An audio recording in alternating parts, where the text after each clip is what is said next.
Gold, trusted gold buyers. మీరు తాకట్టు పెట్టిన బంగారాన్ని విడిపించి ఈ రోజు ఉన్న మార్కెట్ ధరకు కొనబడను. సార్, ఇప్పుడు ప్రపంచంలో అతిపెద్ద సమస్య ఏంటంటే డబ్బు సంపాదించడము. డబ్బు లేని వాళ్ళు అంటే ఏదైనా ప్రాబ్లం ఉంది అంటే అది డబ్బుతో ముడిపడి ఉంటుంది. సో వేణుస్వామి గారు డబ్బు ఎలా సంపాదిస్తారు, డబ్బు సంపాదించడం ఎలా అని అడిగితే ఏమంటారు? డబ్బు సంపాదించడం ఎలా అంటే ప్రపంచంలో 3 విషయాలు చాలా సింపుల్ విషయాలు. ఒకటి డబ్బు సంపాదించడం, 2 అమ్మాయిని పడేయడం, 3 సెలబ్రిటీ స్టేటస్ అవ్వడం. ఈ 3 చాలా ఈజీనా? ఈజీ. ఈ 3 కోసం మొత్తం చెప్పని ప్రపంచంలో ఈ 3 ఈజీ. ప్రపంచంలో 3 కష్టం. 1 డబ్బు నిలుపుకోవడం, 2 పడేసిన అమ్మాయిని కాపాడుకోవడం, 3 సెలబ్రిటీ స్టేటస్ నిలబెట్టుకోవడం. డెఫినెట్లీ. ఓకే, సో ఇక్కడ సెలబ్రిటీ స్టేటస్ నిలబెట్టుకోవడము, ఇప్పుడు ఉదాహరణ అమ్మాయి పడే వరకు ఉన్న కసి పడ్డ తర్వాత ఉండదు, ఎఫర్ట్స్ ఉండవు తర్వాత. ఎస్, ఎందుకు అంటే ఆమె పొద్దున్న లేస్తే మన ఇంట్లోనే మన ముంగటనే బాత్రూమ్ కాడ బ్రష్ చేసుకుంటుంది, రాత్రి ముఖం కడుక్కోకుండా. సో అంతకుముందు మనం గల్వనికి వచ్చినప్పుడు చాలా అందంగా తయారై వస్తుంది మేకప్ వేసుకొని. సో తర్వాత మనకు అందంగా అనిపించదు, అంటే లుక్సేనా సార్? చెప్తా నేను. సో తర్వాత అంతకుముందు ఆ అమ్మాయిని ప్రేమించేటప్పుడు ఈ అమ్మాయి పడితే చాలు అనుకుంటాడు మొగోడు. తర్వాత పెళ్లి కాగానే ఏమవుతుంది, నెలకు రెంట్ కట్టాలి, కార్ ఇన్స్టాల్మెంట్ కట్టాలి. సో వీడు ఈ పనులు ఉంటాడు. అమ్మాయికి ఏమనిపిస్తుంది అంటే ఇంతకుముందు టైం అంతా నాకు ఇచ్చేటోడు, ఇప్పుడు నాకు ఇస్తలేడు. సో వాన్ సావేంది, పైసలు సంపాదించి బాధ్యతల వల్ల వాడు నానా రకాల సంకలు నాకాల్సి వస్తుంది. ఈ అమ్మాయి ఏమనుకుంటుంది, నాతో మాట్లాడతలేడు అనుకుంటుంది. రెండోది అమ్మాయి మెంటాలిటీ ఎట్లుంటుంది అంటే, నువ్వు 10 కిలోల బంగారం నెక్లెస్ మెడలేసినావా, రాత్రి 8 గంటలకు అన్నం తినలేదు అని అడగకపోతే ఈ 10 తులాల బంగారం మీకినట్టే. అంతే కదా సార్. నేను అదే చెప్తున్నా, దీన్ని బ్యాలెన్స్ చేయగలిగిన వాడు మగవాడు అని చెప్తున్నా. నేను ఎక్కడ అమ్మాయిని తప్పు మొగోడు ఏమనుకుంటాడు అంటే, నేను మంచి కారు పెట్టినా నా పెళ్ళానికి అని ఖుషి అవుతాడు. నేనేమంటున్నా, కారు పెడితే కాదురా, రాత్రి పొద్దున టిఫిన్ చేసినావా అని అడుగురా, హ్యాపీ ఫీల్ అవుతుంది. ఇంకోటి 5 తులాల బంగారు నెక్లెస్ తెచ్చి గిఫ్ట్ పడేసిన అనుకో, అరే దానివల్ల సాటిస్ఫై కాదురా, గంట సేపే ఉంటుందిరా, మళ్ళీ రాత్రి నువ్వు ఏం తిన్నావా అని అడగకపోతే మళ్ళీ మొదటికి వస్తారా లొల్లి. సో అందుకని నువ్వు అన్ని బ్యాలెన్స్ చేయి. ఇక్కడ అమ్మాయికి కావాల్సిన, భార్యకి కావాల్సినటువంటి ఫుడ్ ఇయ్యి, కేరింగ్ ఇయ్యి, సో ఫ్రీడమ్ ఇయ్యి, అన్నీ ఇస్తేనే ఒక అమ్మాయి నీకు ప్రేమతో అణిగిమణిగి ఉంటుంది. నిజమైన మొగోడు తలుచుకుంటే పెళ్ళాన్ని ఎవ్వనంటే వాడిని పెళ్ళాంతో మర్డర్ చేయించవచ్చు. నిజమైన హస్బెండ్ కరెక్ట్గా భార్యను హ్యాండిల్ చేస్తే ఆ భార్యకు కత్తిచ్చి వాడిని చంపే అంటే చంపేస్తుంది. కానీ అది చేతగాని కొడుకులు, వీళ్ళకి ఏదో ఎక్స్క్యూజెస్ చెప్పుకోగలిగిన వాళ్ళు సరిగ్గా అమ్మాయిని చూసుకోరు. నేను అనేది ప్రయారిటీ ముఖ్యం రా. నీ జాతకం, నీ జీవితంలో నీ ఫస్ట్ ప్రయారిటీ నీ పెండ్లం, నీ సెకండ్ ప్రయారిటీ నీ పిల్లలు, బస్ అంతే. ఇంక వదిలేసి ఇంక తల్లి తండ్రి వీళ్ళ మీద బాధ్యత చూపి. నీ తల్లి తండ్రి ఉన్నారు, నీ తల్లిదండ్రికి బాధ్యత. నీ బాధ్యత ఏంది, వాళ్ళకి టైంకు మెడికల్ షాప్లో మెడిసిన్స్ ఇప్పియడము, వాళ్ళు తిన్నరా లేదా కనుక్కో, అది బాధ్యత. ఇది తెలియక చాలా మంది గొడవలు పడేసుకుంటూ భార్యాభర్త విడిపోవడానికి ఇటు తల్లిదండ్రులు అటు తల్లిదండ్రులు కారణం. రెండవది ఏంటంటే, ఇప్పుడు ఉదాహరణ ఈ మధ్య కాలంలో అమ్మాయిలు స్ట్రెస్ ఎక్కువ తీసుకోవడం వల్ల, రెండవది మనం తాగేటువంటి పాలల్లో మొత్తము కెమికలైజ్డ్ పాలు, దానివల్ల అమ్మాయిలు త్వరగా పీసీఓడీలు వస్తున్నాయి. సో పీసీఓడి అనగానే పీసీఓడి ఒకటే కాదు, హార్మోనల్ ఇన్బ్యాలెన్స్. సో ఆల్మోస్ట్ 100 మంది అమ్మాయిలను తీసుకుంటే 90 మంది అమ్మాయిలకు మూతి మీద మీసాలు వస్తున్నాయి. సో ఎందుకు అంటే హార్మోనల్ ఇన్బ్యాలెన్స్. దీన్ని అర్థం చేసుకోగలిగిన శక్తి మగవాళ్ళ దగ్గర లేదు. ఇక్కడ విషయం ఏంటంటే, వాళ్ళను ఒక బాధితులుగా చూడాలి మనం, అమ్మాయిలను ఒక బాధితులుగా చూడాలి. బాధితులుగా చూసినప్పుడు అరే వీళ్ళు పీసీఓడి బారిన పడ్డరు, ఒక హార్మోనల్ ఇన్బ్యాలెన్స్లో పడ్డరు అంటే వాళ్ళు ఒక కన్సర్న్ కోరుకుంటున్నారు. అంటే వాళ్ళ బాడీలో వాళ్ళకి తెలియకుండా ఏవో ప్రకృతిపరమైన కల్లోలం జరుగుతుంది. నేను అనేది, నువ్వు సునామీ అంటావు కదా, ఆ సునామీ సముద్రంలో పక్కకు పెట్టరా, నీ పెండ్లాంల సునామీ వచ్చింది, నీ బిడ్డల సునామీ వచ్చింది, నీ చెల్లెల సునామీ వచ్చింది, అది గమనించు. ఆ సునామీని ఎట్లా హ్యాండిల్ చేస్తావు అనేది హ్యాండిల్ చేయి. ఆ సునామీని హ్యాండిల్ చేస్తే ప్రశాంతంగా ఉంటుందిరా. సముద్రం ఎంత ప్రశాంతంగా ఉంటుందో ఆడదంత ప్రశాంతంగా ఉంటుంది. అప్పుడు జీవితం చాలా ప్రశాంతంగా ఉంటుంది.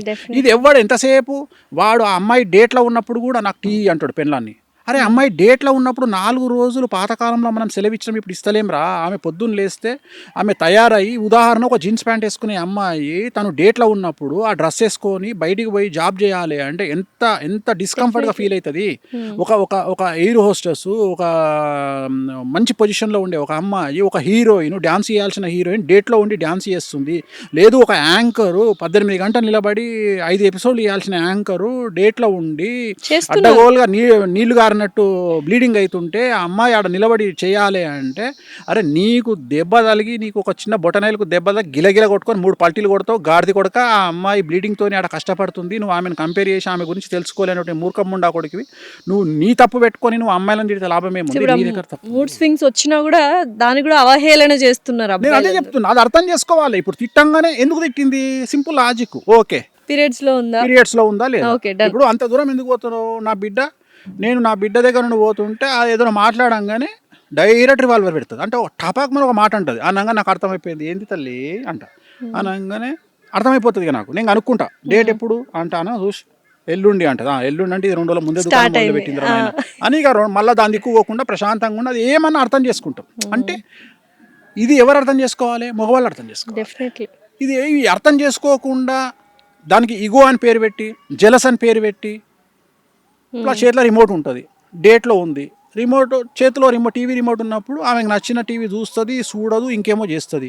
వీడేం చేస్తాడు, ఆమె చేతిలోకించి రిమోట్ గుంజుకొని వీడు పెద్ద పీకుడు కానీ లెక్క, లోకల్ ఎమ్మెల్యే లెక్క వీడు న్యూస్ పెట్టుకొని ఉంటాడు. ఏం మిక్తావు న్యూస్ చూసి, వీడు ఏం మిక్తాడు న్యూస్ చూసి, అసలు ఏం పని ఉంది, ఫోన్లో ఏమైనా చక్కగా న్యూస్ వస్తుందో అది కూడా వస్తుంది. నాకు రిమోట్ ఇవ్వని గొడవ పెట్టుకుంటాడు. నేనేమంటున్నాను, అరే నీ అమ్మ 4 రోజులు ఆ రిమోట్ ఇడిచిపెట్టి ఏదైనా పోయి సావు రాదురా, ఆ రిమోట్ ఇడిచిపెట్టి ఆ 4 రోజులు నీ సెల్ ఫోన్ ఆన్ చేసుకో, నీ పని నువ్వు చేసుకో.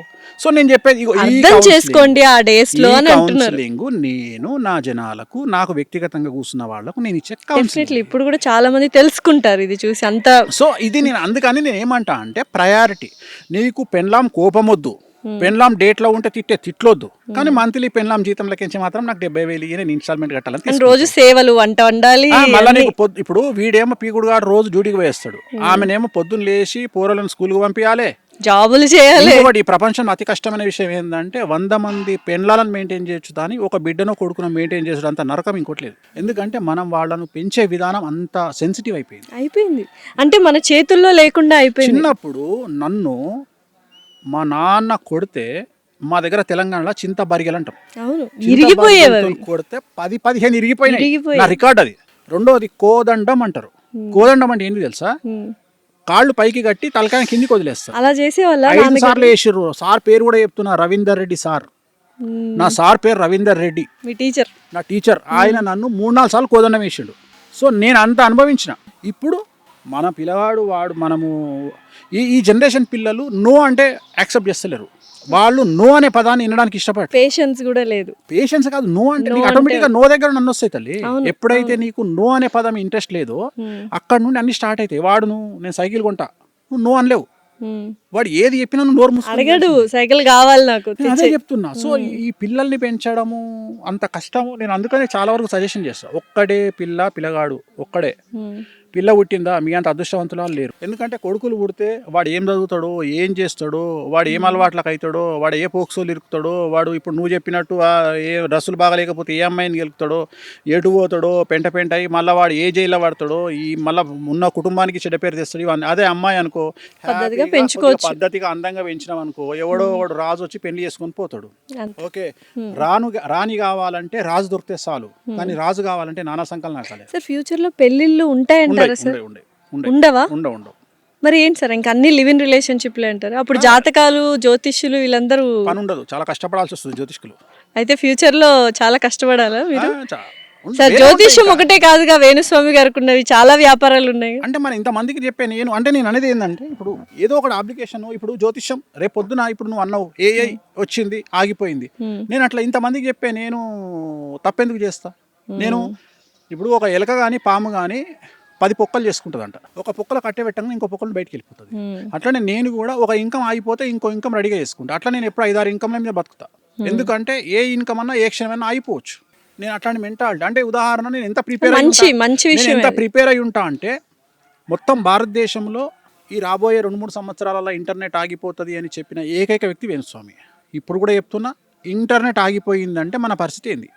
బ్యాంకుకు పోయినావు, బ్యాంకులు పనిచేయవు. ఎప్పుడు ఆగిపోతుంది? ఎప్పుడన్నా ఆగిపోవచ్చు. గురువు అధిచారంలో ఉన్నాడు, ఎప్పుడన్నా ఆగిపోవచ్చు. రేపే ఆగిపోవచ్చు, ఇవాళనే ఆగిపోవచ్చు. నువ్వు అబ్జర్వ్ చేస్తే గత 4 నెలల నుండి మన మొబైల్ ఫోన్స్ సరిగా పనిచేయట్లేదు. గత 4 నెలల నుండి మన ఇంటర్నెట్ మొబైల్ నెట్వర్క్ సరిగా పనిచేయట్లేదు. మీరు ఒకవేళ మీరు అబ్జర్వ్ చేసి ఉంటే మీరు అబ్జర్వ్ చేసి ఉంటే ఫ్రీక్వెంట్గా ఈ సంవత్సరం జనవరి నుండి మనకు రెగ్యులర్గా ఎప్పుడైతే యుద్ధం స్టార్ట్ అయిందో అప్పటి నుండి మన మొబైల్ నెట్వర్క్లో ఇష్యూ స్టార్ట్ అయినాయి, మీరు అబ్జర్వ్ చేసి ఉంటే. సో ఇది ఎప్పుడన్నా జరగవచ్చు. మొబైల్ నెట్వర్క్ ఆగిపోయి ఇంటర్నెట్ ఆగిపోయింది అంటే నువ్వు షాపుకు పోయి పప్పు అడిగితే వాడు పైసలే అడుగుతాడు. నువ్వు పైసలు లేవు, మొబైల్ ఫోన్ తీసి ఇట్లా జీపీఏ అన్నావు అనుకో, నీ ఫోన్ తీసి ఆడ పడేస్తాడు 17 Pro Max పో అంటాడు ఇంటికి. సో కొంత డబ్బులు పెట్టుకోవాలి. సో అందుకని నికరంగా డబ్బులు పెట్టుకోండి. పదే చెప్తున్నా, ఆయిల్ రేట్ పెరుగుతుంది, ఆయిల్ 400 అవుతుంది, పాల రేట్ పెరుగుతుంది 200 అవుతుంది, బియ్యం రేట్ పెరుగుతుంది 200 అవుతుంది రాబోయే కాలంలో. గ్యాస్ దొరకదు, పెట్రోల్ దొరకదు, నూనె దొరకదు, డీజిల్ దొరకదు. అన్నిటికంటే ముఖ్యం లిక్విడ్ క్యాష్ దగ్గర పెట్టుకోవాలి. సో ఎన్ని రోజులు నెట్వర్క్ బంద్ అయిపోతుంది? చెప్పలేము, అది నేను కాదు కదా బంద్ చేసేది. సో కేతు బంద్ చేస్తాడు కాబట్టి ఎన్ని రోజులు బంద్ కావచ్చు, ఒక రోజు బంద్ కావచ్చు, 5 రోజులు బంద్ 2 రోజులకు. ఇంకొకటి ఇది ఎందుకు డిస్కషన్ చేస్తున్నా అంటే ఇప్పుడు ఒకవేళ 1 వీక్ బంద్ అయింది అనుకో, ఆల్మోస్ట్ ఆల్ ఇండియాలో ఉన్న పిల్లలలో 10 to 15% పిచ్చోళ్ళు అవుతారు. ఎందుకు తెలుసా? మొబైల్ ఫోన్ ఇవ్వకపోతే ఎవడు ముద్ద నోట్లో దిగుతలేదు. అవును. ఫస్ట్ మన చేతిలో రపకమని ఫోన్ పెట్టాలి, నోట్లో ముద్ద పెట్టాలి. వాడి ఈ ఫోను మనం ఇవ్వకపోతే ఇసిరి కొడితే గంపండు అవుతా పడుతుంది పోయి. ఒకవేళ మన కర్మ ఏంటంటే నెట్వర్క్ లేకపోయినా వాడు ఇసిరి కొడతాడు. వాడికి తెలియదు ఇది నెట్వర్క్. ఇప్పుడు మనకంటే నెట్వర్క్ లేదు అనే జ్ఞానం, ఇంగిత జ్ఞానం ఉంది, వాడికి తెలియదు ఆ విషయం. వాడికి ఫోన్ ఇట్లా కొట్టగానే రాకపోతే ఇసిరి కొడతాడు వాడు ఫోన్. సో నేను అనేది ఏంటంటే, ఒకవేళ మనకు మొబైల్ ఇంటర్నెట్ పోయి ఫోన్లు పనిచేయకపోతే మన పిల్లల పరిస్థితి ఏంది, తల్లుల పరిస్థితి ఏంది, తిండి ఎవడు పెట్టాలి వీళ్ళకు. సో ఇంత ఆలోచిస్తా నేను, అంటే ఇంత దూరం ఆలోచిస్తా నేను ప్రతిదీ అంత నా చుట్టూ ఉండే వాళ్ళని ఎప్పుడు నేను కాషన్ చేస్తుంటాను, జాగ్రత్తగా ఉండండి, ముందు చూపు ఎక్కువ చెప్తుంటా. నేను వేణుస్వామి చెప్పింది 5 ఏళ్ళ తర్వాత జరిగేవి ఉంటాయి.